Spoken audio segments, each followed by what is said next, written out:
aktris na si Claudine Barreto. Walang takot na nakipaglaplapan sa komedyanteng si Pepe Herrera.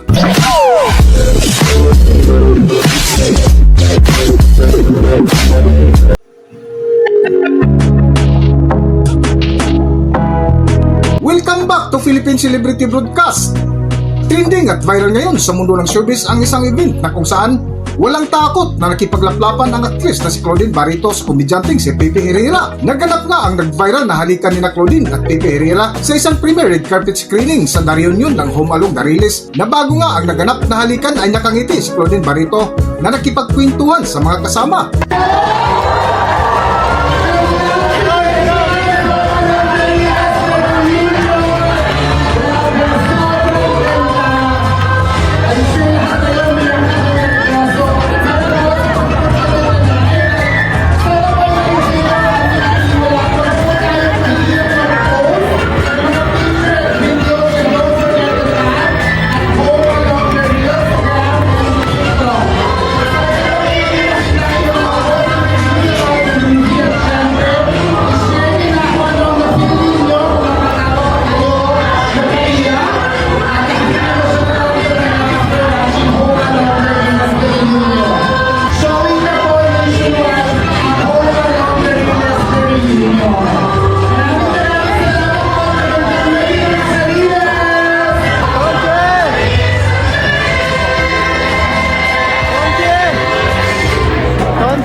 Sa kasunod nga ng mga eksena ay dito na lumapit si Claudine Barreto kay Pepe Herrera nang akala ng mga tao na umatin sa nasabing event ay makipagbiso-biso lang ang aktres. Pero nang lumapit ito ay kakaiba pala ang kanyang ginawa na ikinagulat ng mga tao na nasa paligid na kung marinig mo ay napasigaw sila sa tili.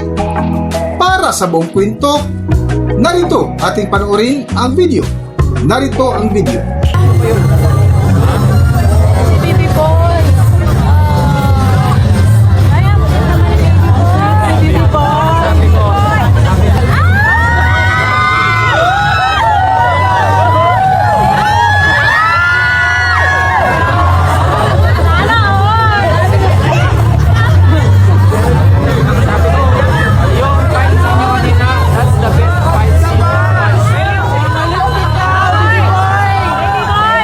Pangalan niyo po yung magandang balita. Napangwak ng King and family boy. Abangan niyo po. Baby boy. Lahat. Thank you, thank you. Pamilya namin. Napakagandang pelikula. Ako na po magsasabi. Nakakaiyak, baby boy. Nakakaiyak, no? Part 2, may anak na kayo. Part 2. Part 2 meron na. Oo. Manny Richie. Mga ni Tita Richie. Love you and salamat. Brother, ito. Baby. Sobrang cute. May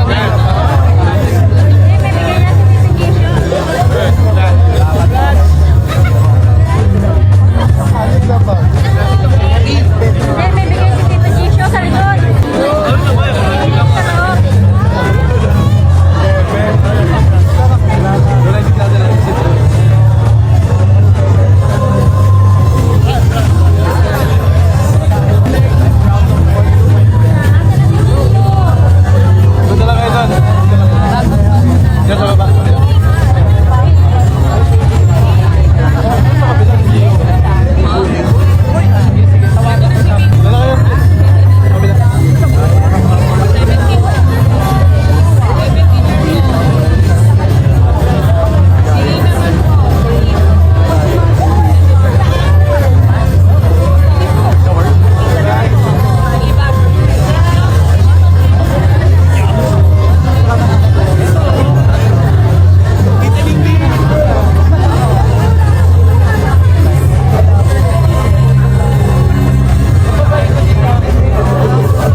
Hanggang dito na lang muna ang ating video at kung nagustuhan nyo, huwag kalimutan mag-subscribe at pindutin nyo na rin ang notification bell para ma-notify kayo sa ating susunod na video. Maraming salamat!